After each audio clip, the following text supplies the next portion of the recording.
আর হচ্ছে 1 and 2 complete করছি। আজকে চ্যাপ্টার 3 সম্পর্কে আমরা আলোচনা করব। চ্যাপ্টার 3 হচ্ছে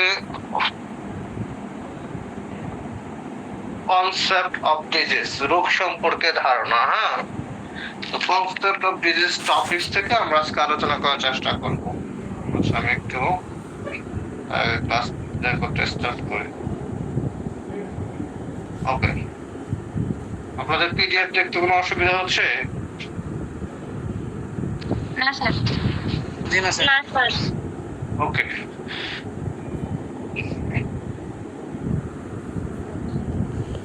আচ্ছা, ডিজিজ কি, রোগ কি? রোগ হচ্ছে আপনার মানে স্বাস্থ্যের মানে এনি ডিভিশন বলতে হচ্ছে ধরেন আপনি ফিজিক্যালি ভালো,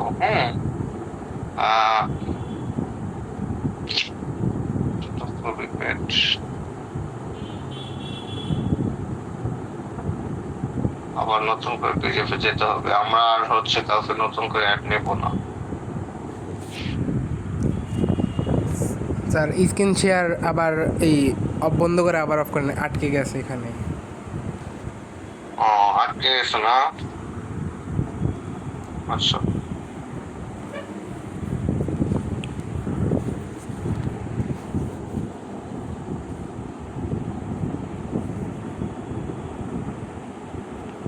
ওকে।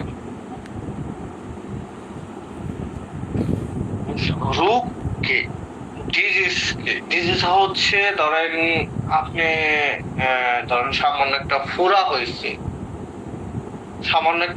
হয়েছে, সেটা একটা রোগ। আপনার একটা ট্রমা হয়েছে, মানে আপনি একটা অ্যাক্সিডেন্ট করছেন, হাত ভেঙে গেছে, পা ভেঙে গেছে, হাত চলে গেছে, রক্ত বের হচ্ছে, এটা একটা রোগ।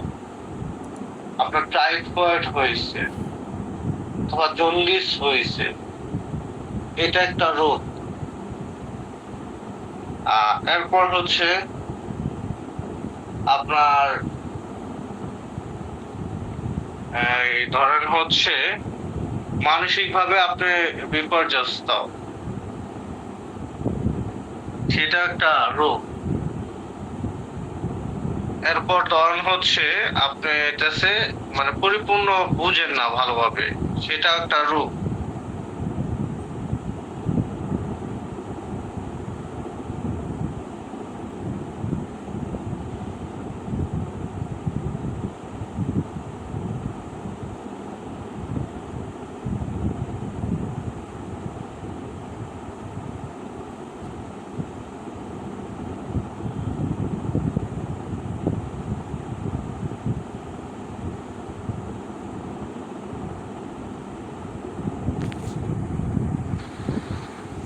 স্যার শোনা যায় না তো।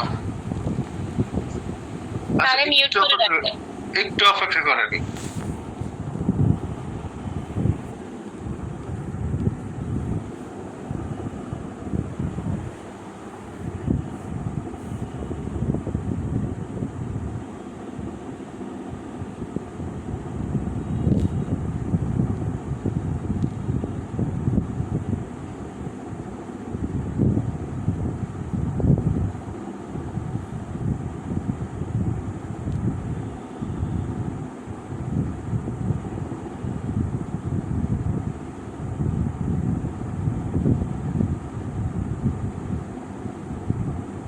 আচ্ছা, তাহলে আমরা যেটা আলোচনা করতেছিলাম সেটা হচ্ছে এনি ডিভিশন, মানে যে কোনো ধরনের ডেভিয়েশনটাই হচ্ছে একটা রোগ। যে কোনো ধরনের ডেভিয়েশন হচ্ছে একটা রোগ। এখন ডেভিয়েশন বলতে কিরকম বোঝা?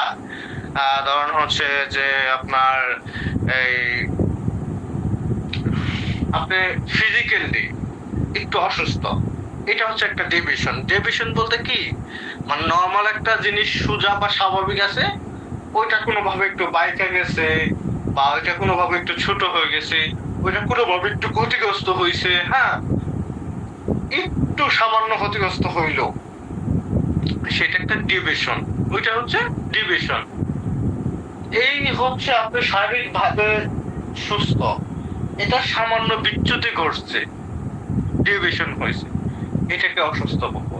অথবা আপনি মানসিক ভাবে অনেক বেশি মানে একটু ডিপ্রেশনে আছেন, বা হচ্ছে আপনি ধরেন একটা জিনিস ভুলে যাইতেছেন, স্ট্রেসে আছেন, হ্যাঁ, এটা একটা ডিপ্রেশন।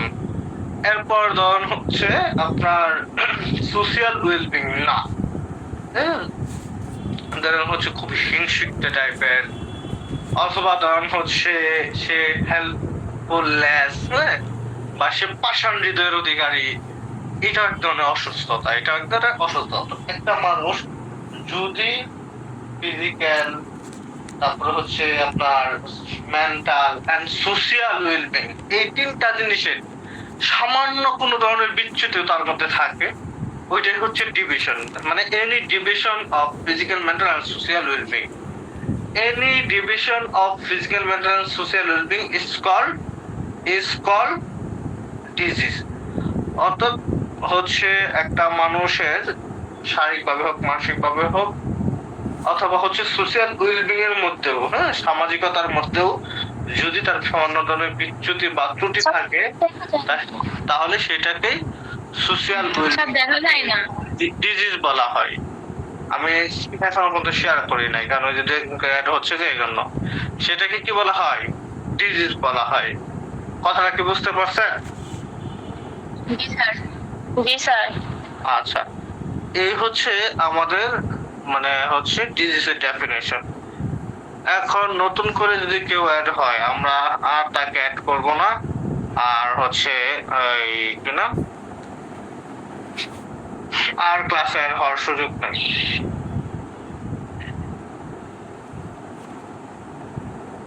ওকে, তাহলে আমরা হচ্ছে ডিজিজ সম্পর্কে একটা প্রাথমিক বা প্রাইমারি একটা ধারণা পাইলাম।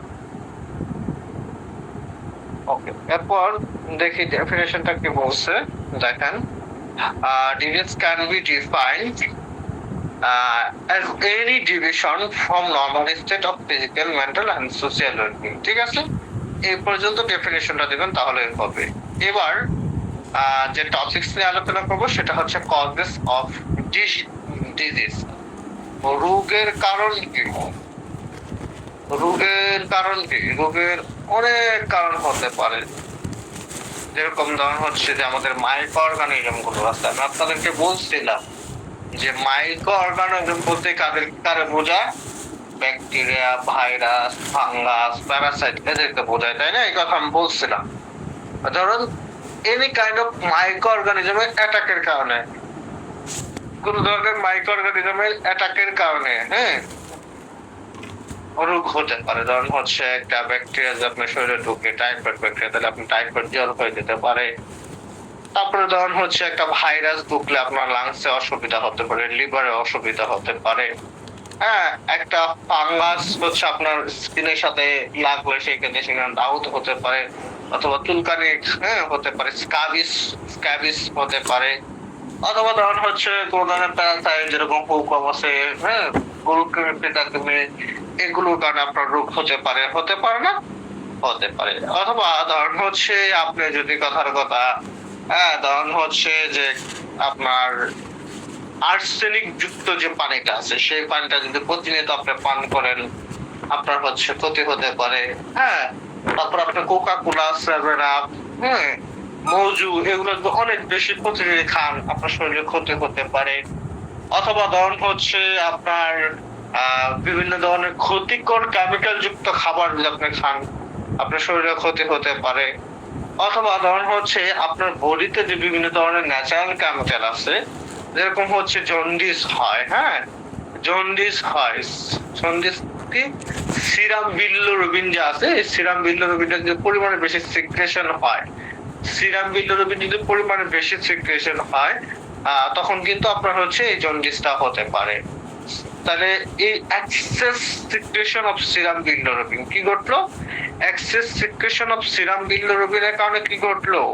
আপনার হচ্ছে জন্ডিস হলো। তার মানে কি এই কেমিক্যাল সাবস্টেন্সের কারণে কি আপনার রোগ হইলো। অথবা আপনার শরীরে যদি ধরুন হচ্ছে পুষ্টির ঘাটতি থাকে, যেরকম যদি একটা মানুষ হ্যাংলা পাতলা থাকে, তাহলে কিন্তু তখন হচ্ছে আপনারা দেখে কিন্তু তারা বলে, এরে তোর বাপ মাই কি তোর কিছু খাওয়াই না? মানে কি ওই যে পুষ্টিকর যে খাবার গুলো আছে সেগুলো ঘাটতি আপনার বডিতে দেখা যাচ্ছে। যেরকম হচ্ছে আপনার ভিটামিন এ এর অভাবে রাতকানা রোগ হয়, ভিটামিন সি এর অভাবে রোগ হয়, হ্যাঁ, তো ভিটামিন ডি এর অভাবে রোগ হয়, ভিটামিন ই এর অভাবে রোগ হয় না, রোগ হয়। তাহলে কি পুষ্টির অভাবে রোগ হতে পারে।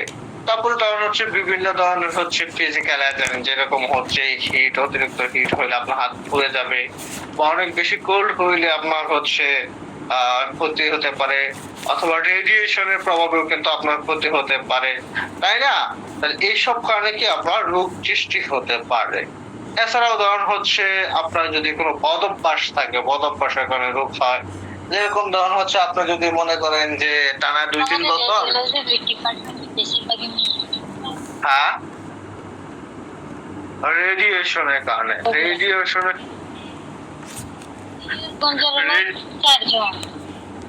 হ্যাঁ, মিউট করেন এটাকে, মিউট করেন। আচ্ছা, আরে আল্লাহ, এটা কি সিরাজগঞ্জের কে? আপনি সিরাজগঞ্জের কে না?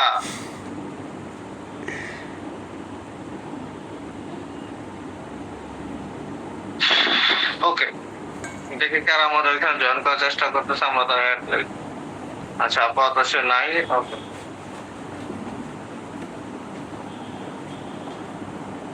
তাহলে এইসব কারণে রোগ হতে পারে, অথবা ধরুন হচ্ছে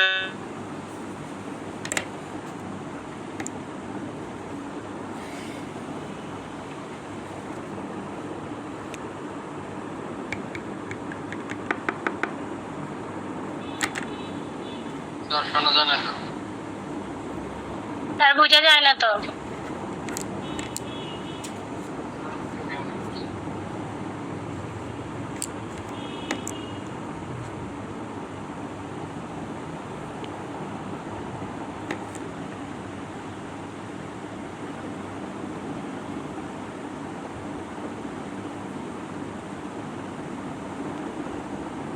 স্যার কি কথা বলতেছেন?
Disease can be certainly disease can be defined as a sir শোনা যায় না তো। সামনে ইতালি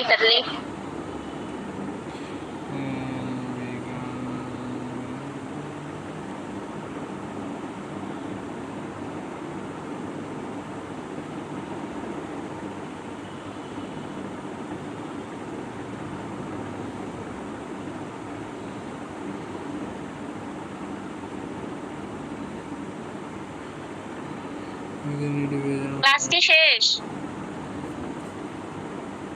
না স্যার, শুধু লিফট নিতে আসবে তো স্যার।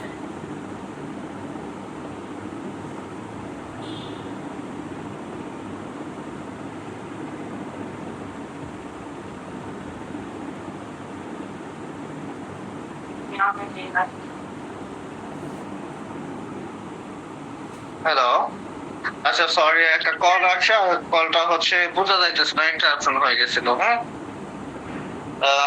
যার জন্য আমরা বুঝতে পারি নাই। সোহাগ জয়েন হয়েছ? জি স্যার, অনেক কষ্ট করে হলাম, মেলা যাবার ট্রাই করছি। আচ্ছা, ওকে, হ্যাঁ, তাহলে তুমি ক্লাস রেকর্ড করো। হ্যাঁ, আমি করতেছিলাম, আমি যতটুকু করছি আমি দিয়ে দেবো গ্রুপে। হ্যাঁ, বাকিটা মুখ হয়ে দাও। আচ্ছা, আপনারা দেখতেছেন, স্ক্রিন দেখতেছেন? Hello hello. জি স্যার শোনা যাচ্ছে। আচ্ছা, তাহলে আমরা রোগের কারণ নিয়ে কথা বলতেছিলাম। অথবা ধরেন হচ্ছে একটা মানুষ যদি ড্রাগ অ্যাবিউজ হয়, হ্যাঁ, অথবা উন্মাদ বা পাগল হয়, হ্যাঁ, ড্রাগ এডিক্টেড হয়, স্মোকিং করে, অ্যালকোহলিজম করে, গাঁজা মদ খায়, তাহলে সে কি অসুস্থ হবে না? অবশ্যই অসুস্থ হবে।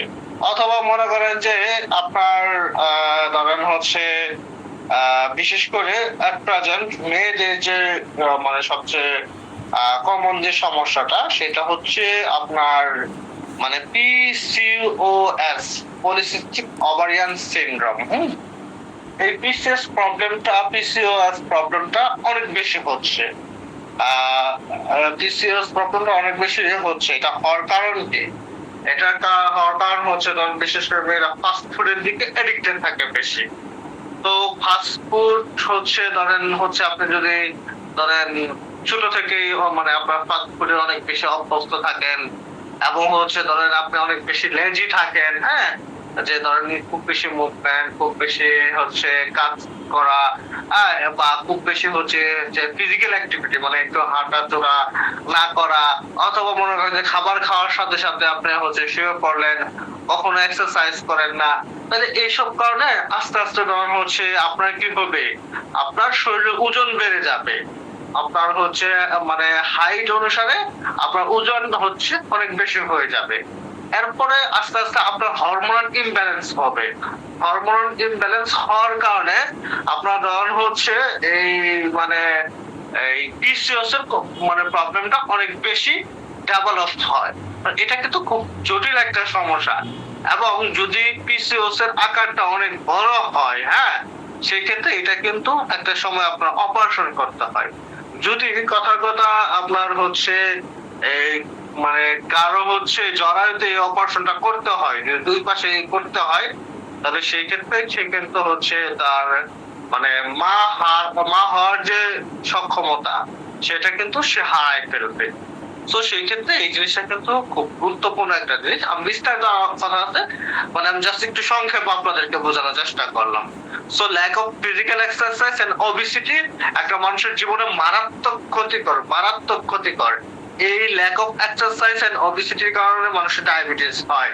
PCOS এর মতো হচ্ছে বড় ধরনের হচ্ছে জটিলতা সৃষ্টি হয়। তার শরীরের হচ্ছে মানে রোগ মানে অন্যান্য রোগ খুব সহজে বাসা বাঁধে। তো সেই ক্ষেত্রে চেষ্টা করবেন কখনো হচ্ছে আপনার খাবার খাওয়ার কমপক্ষে 30 মিনিট বসে থাকবেন, খাবার খাওয়ার সাথে সাথে শুয়ে পড়বেন না। এক, 2 নাম্বার হচ্ছে যেটা চেষ্টা করবেন সেটা হচ্ছে প্রতিদিন কমপক্ষে 20 থেকে 25 মিনিট হাঁটার অভ্যাস করবেন। কমপক্ষে 20 থেকে 25 মিনিট, 30 মিনিট বলে 30 মিনিট করতে পারলে ভালো, বাট কমপক্ষে 20 থেকে 25 মিনিট প্রতিদিন হাঁটার চেষ্টা করবেন। তাছাড়া যদি টুকটাক ব্যায়াম করতে পারেন সেটা আর অনেক বেশি ভালো। হ্যাঁ, এটা যদি এই প্র্যাকটিসটা আপনার থাকে তাহলে ধরুন হচ্ছে আপনার শরীরটা ফিজিক্যালি অনেক ভালো থাকবে। আচ্ছা, পরে আপনার জেনেটিক প্রিডিসপোজিশন অর্থাৎ বংশ পরম্পরায় যে ব্যাপারগুলো থাকে, যেরকম ধরুন হচ্ছে আপনার খেয়াল করে দেখবেন যে মানে তার হচ্ছে বাবা বা মায়ের জন্মগত ভাবে একটা হাত ছিল না, বাবাও ছিল না, সন্তান ওইরকম হয়েছে। অথবা ধরুন হচ্ছে মুখটা বাঁকা ছিল, সন্তান ওইরকম হয়েছে। এটা হচ্ছে genetic predisposition. High blood pressure, উচ্চ রক্তচাপের কারণে হচ্ছে রোগ হতে পারে, এবং ডায়াবেটিসের কারণে কিন্তু আপনার বিভিন্ন ধরনের রোগ হতে পারে। দ্যাট মিনস ডায়াবেটিস কিন্তু কোনো ধরনের রোগ না। ডায়াবেটিস হচ্ছে আপনার এই রক্ত যে আছে, এই রক্তের মধ্যে কি সুগার বেড়ে যাওয়া, অর্থাৎ রক্তের মধ্যে মানে সুগারের বা গ্লুকোজের পরিমাণ কি অনেক বেশি হাই হয়ে যাওয়া। যেরকম ধরেন এক গ্লাস পানি নিচ্ছেন, এখন ওই 1 গ্লাস পানির মধ্যে আপনার যদি কথার কথা ধরেন হচ্ছে আধা গ্লাস চিনি দেন, তাহলে আসলে ওই জিনিসটা কি পানি থাকলো না, এটা চিনি হয়ে গেল, ওটা চিনি হয়ে গেল না। পানির যে স্বাদ, ওই পানির স্বাদটা হারাই ফেললো না, এবং ওইটা কিরকম গুলা গুলা হয়ে গেল না?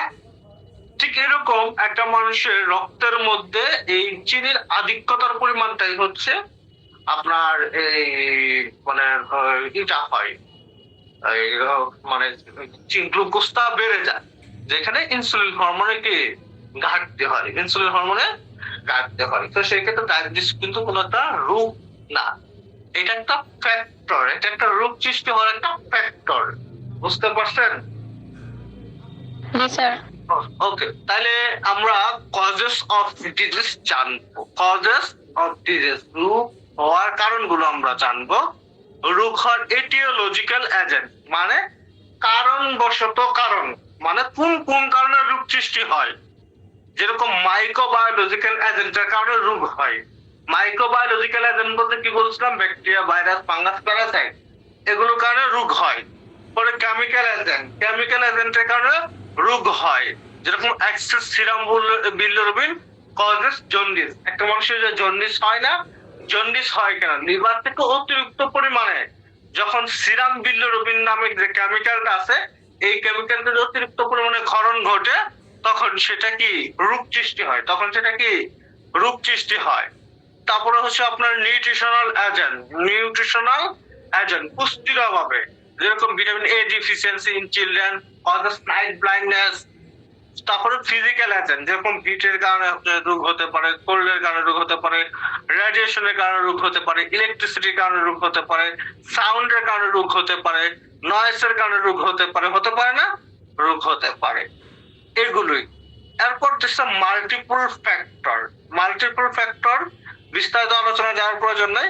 আপনি দিবেন ফুড হ্যাবিট, খাদ্যাভ্যাস। হ্যাঁ, যদি মনে করেন যে আপনি পুষ্টিকর বা ব্যালেন্স ডায়েট যেটা মেনটেন করেন না, আপনি প্রতিদিনই গরুর মাংস খান, চিংড়ি মাছ খান, মানে আপনার হচ্ছে চর্বি জাতীয় যে খাবারগুলো, এগুলো মনে হয় শুরু দেখা যাচ্ছেন। যখন আপনি দেখবেন যে 25-30 বছর হয়েছে, এর মধ্যে আপনার স্বাস্থ্য এরকম খুলে গেছে, শরীরে হচ্ছে হার্টের সমস্যা সৃষ্টি হয়েছে, ঠিক মতো হচ্ছে হার্টের মানে রক্ত যে চলাচল করে এখানে ব্লক বেড়েছে, হাই ব্লাড প্রেশার, বিভিন্ন ধরনের সমস্যা হয়েছে। অথবা ধরুন হচ্ছে আপনি খালি হচ্ছে ফাস্ট ফুড খান, কি খান? স্যান্ডউইচ খান, বার্গার খান, হ্যাঁ, এই জাতীয় খাবার প্রতিদিনই খান। এই যে রেজাল্ট আপনার কি, আপনার হচ্ছে কনস্টিপেশন মানে শক্ত পায়খানা, অথবা ধরুন হচ্ছে খাবারের প্রতি মানে জীর্ণতা চলে আসে। হ্যাঁ, মানে এক কথায় আপনার শরীরে কি সুসম্পুষ্টি পায় না।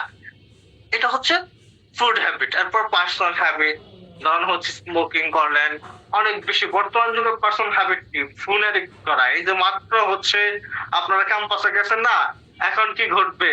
ক্যাম্পাসে যাওয়ার পরে এখন ঘটবে কেউ সিআর হবে, হ্যাঁ, তারপরে হচ্ছে আপনার হচ্ছে নতুন একটা মেসেঞ্জার গ্রুপ, নতুন একটা হোয়াটসঅ্যাপ গ্রুপ হবে, পরে ওইখান থেকে তখন হচ্ছে কথাবার্তা শুরু হবে, পরিচিতি হবে, এরকম বিভিন্ন ধরনের মানে ধান্দার মধ্যে বা পাল্লার মধ্যে পড়ে, হ্যাঁ, এক কথাই মানে স্লিপ খাবেন, পড়ে যাবেন, সোজা পথে চলতে পারবে না। এরকম স্লিপ খায়া রাত 3টা-4টা পর্যন্ত আপনি ওই মানে আপনার ফোন অ্যাডিকশন চলে আসবে, ফোন অ্যাডিকশন চলে আসবে। এজ এ রেজাল্ট ধরুন হচ্ছে আপনার মানে এই যে পার্সোনাল হ্যাবিটটা একটা সময় আপনার জন্য মারাত্মক ক্ষতি বা বড় ধরনের রোগ সৃষ্টির কারণ হয়ে দাঁড়াবে। যেরকম আমাদের সময় একটা ছেলে ছিল, নাম আছে সাহিত্য, আলিসা মাসুম সাহিত্য।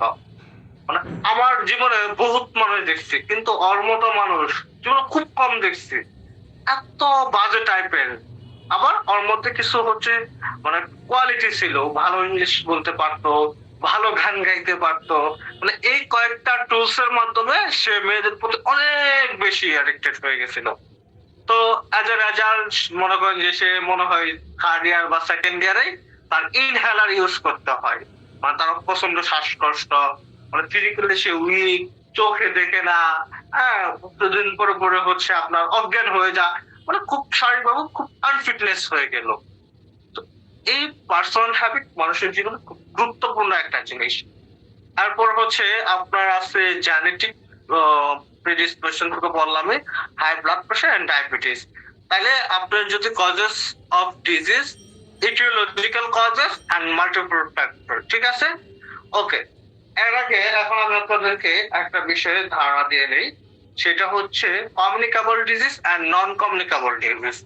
যেই রোগগুলো ছোঁয়াচে সেগুলো হচ্ছে কমিউনিকেবল ডিজিজ, আর যেই রোগগুলো ছোঁয়াচে নয় সেগুলো হচ্ছে non communicable disease.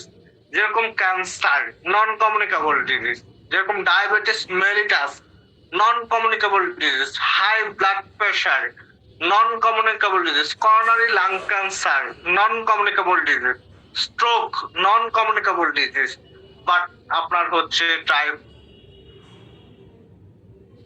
Measles, mumps, corona এগুলো কি? এগুলো হচ্ছে কমিউনিকেবল ডিজিজ। তাহলে যে রোগগুলো ছড়ায় একজনের কাছে ছড়ায় যায় সেটা হচ্ছে কমিউনিকেবল ডিজিজ, আর যে রোগগুলো ছড়ানোর সুযোগ নাই ওগুলো হচ্ছে নন কমিউনিকেবল ডিজিজ। ঠিক আছে, মনে থাকবো? জি স্যার। ওকে, আচ্ছা, তাহলে আমরা কজেস অফ ডিজিজ শিখতে পারলাম, জানতে পারলাম, তাই না? আচ্ছা, এরপর ধরুন হচ্ছে এমসিকিউ এর জন্য কিছু প্রশ্ন হতে পারে। হ্যাঁ, যে which is the risk factor for heart disease, smoking, high blood pressure, এই দুইটাই। তারপরে হচ্ছে আপনার diabetes, obesity, lack of exercise, type A personality. আচ্ছা, খুব গুরুত্বপূর্ণ একটা issue, type A personality. Personality বলতে কি বোঝায়? ব্যক্তিত্ব। পার্সোনালিটি বলতে কি বোঝায়? ব্যক্তিত্ব। হ্যাঁ, and ব্যক্তিত্ব বলতে কি বোঝায়? আপনার কর্মকাণ্ড বা আপনার নীতি নৈতিকতার সমন্বিত বহিঃপ্রকাশটাই তো ব্যক্তিত্ব, তাই না? এই ব্যক্তিত্ব চারটা প্রকার, লাইফ স্টাইলের উপর ডিপেন্ড করে ব্যক্তিত্বের চারটা প্রকারভেদ আছে। Type A personality, type B personality, type C personality, type D personality. আবার বেসড অন টেম্পারমেন্ট, হ্যাঁ, টেম্পারমেন্টের উপর ভিত্তি করে আপনার হচ্ছে পার্সোনালিটি চারটা প্রকার আছে। স্যাঙ্গুইন, তারপরে হচ্ছে কলিক, মেলকলিক, হ্যাঁ, ফ্ল্যাগমেটিক, এরকম মানুষের হচ্ছে ব্যক্তিত্বের প্রকারভেদ আছে। এটা আমরা পরে জানবো। আপাতত টাইপ এ পার্সোনালিটি বলতে কি বোঝায়? টাইপ এ পার্সোনালিটি টাইপের মানুষ যারা, এরা হচ্ছে কি রকম? এরকম হচ্ছে ধরেন অনেক বেশি চিয়ারফুল, আমোদে প্রমোদে থাকে, হ্যাঁ, অনেক বেশি অ্যাক্টিভ, অনেক বেশি সোশিয়াল, এবং এরা হচ্ছে পৃথিবী সব কিছু জয় করতে চায়। তার মধ্যে সবসময় হাইপার একটা টেন্ডেন্সি থাকে। তো সবসময় আপনার হাইপার একটা টেন্ডেন্সি থাকে, তাহলে অবশ্যই সেটা আপনার কি হার্টের জন্য কি রিল্যাক্স থাকলো না, হার্টের জন্য অবশ্যই সেটা কি ক্ষতিকর, তাই না? তাইলে আমরা এই পয়েন্টটা মার্ক করতে পারি যে এমসিকিউ তো আসতে পারে, which is the risk factor for heart disease. থাকতে পারে স্মোকিং, থাকতে পারে হচ্ছে আপনার ডায়াবেটিস, থাকতে পারে হচ্ছে ফুড হ্যাবিট, হ্যাঁ, থাকতে পারে মেডিকেশন, থাকতে পারে হচ্ছে ল্যাক অফ এক্সারসাইজ। এরকম 5টা অপশন থাকতে পারে। এর মধ্যে মেডিকেশন এন্ড ফুড হ্যাবিট এই দুইটা কি ফলস, বাকি 3টা অপশন কি ট্রু। ঠিক আছে, বাকি 3টা অপশন ট্রু। সেই ক্ষেত্রে আপনার হচ্ছে এটা একটু মনে রাখতে হবে। হার্ট ডিজিজের risk factor smoking, high blood pressure, তারপর হচ্ছে diabetes, obesity, lack of exercise. এই পয়েন্টটা মনে রাখতে হবে। মনে থাকবো না? মনে থাকবো?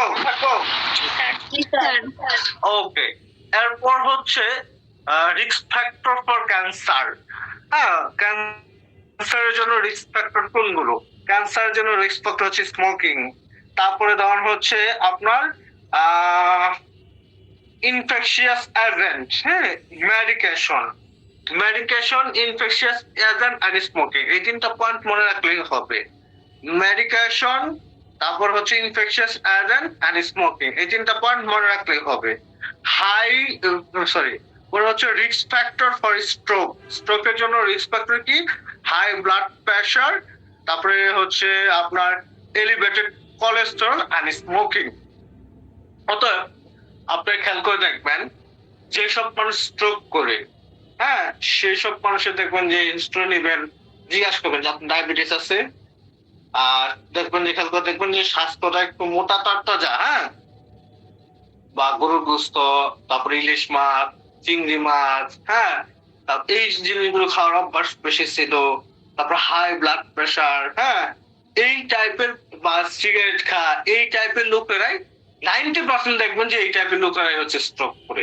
তাহলে এই অভ্যাসগুলো কি মানুষের স্ট্রোকের জন্য রিস্ক ফ্যাক্টর না? অবশ্যই রিস্ক ফ্যাক্টর।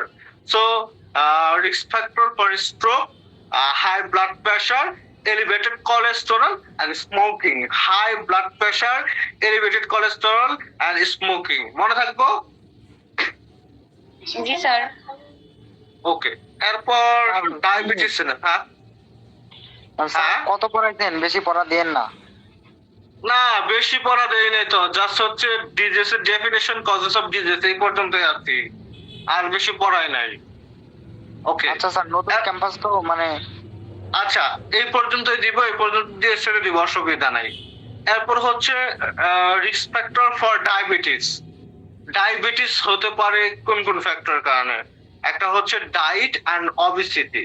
যেরকম ডায়েট কি, আপনি মনে করেন যে প্রচন্ড পরিমাণ মিষ্টি ভালোবাসেন, হ্যাঁ, মনে করেন যে প্রতিদিন জিলাপি খান, প্রতিদিন আইসক্রিম খান, প্রতিদিন হচ্ছে মিষ্টি খান, পরে হচ্ছে আপনার প্রতিদিন হচ্ছে দুধ চা খান, হ্যাঁ, মানে এইরকম অভ্যাস আপনার মধ্যে আছে। আবার মনে করেন যে আপনি খুব প্রচন্ড লেভেলে অলস মানুষ, হ্যাঁ, একটু ব্যায়াম করেন না, অথবা হচ্ছে আপনার স্বাস্থ্য অনেক বেশি।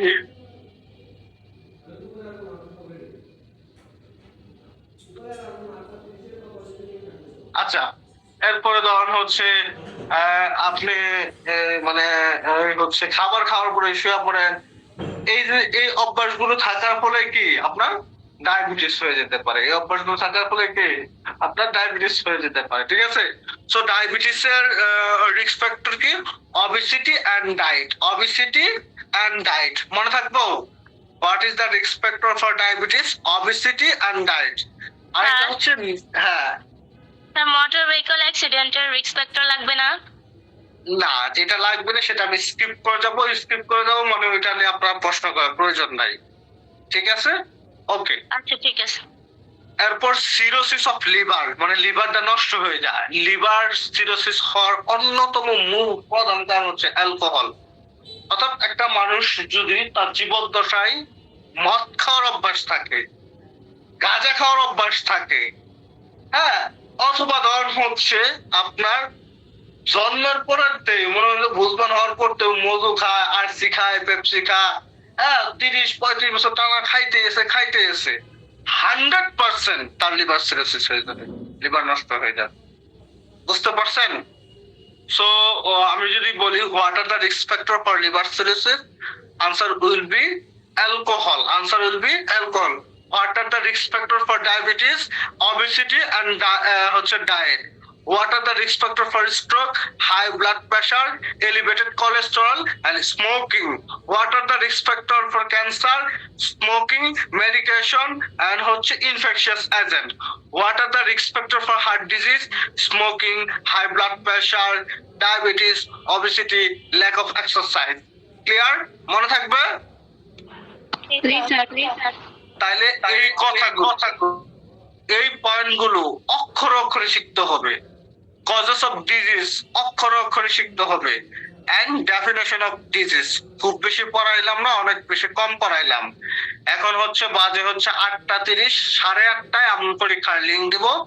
সবাই মনে করেন যে নামাজ কালাম তাহাজ্জুদ অথবা কি আছে না যে আপনার নফল নামাজ টামাজ পড়া সবাই রেডি হয়ে যান, ঠিক আছে? 8:30-এ ইনশাল্লাহ পরীক্ষা হবে। যে ভালো করবেন তারে আমি থ্যাংক ইউ দিব ইনশাল্লাহ, বা বাকি কিছু দিতেও পারি। স্যার ঠিক আজকে আছে। 8:30টায় ক্লাস হবে কি স্যার? আজকে 8:30টায় এক্সাম। এক্সাম 8:30টায় এক্সাম। স্যার আজকে যে এখন। Okay sir. ঠিক আছে, হ্যাঁ, আল্লাহ হাফেজ। স্যার আসসালামু আলাইকুম।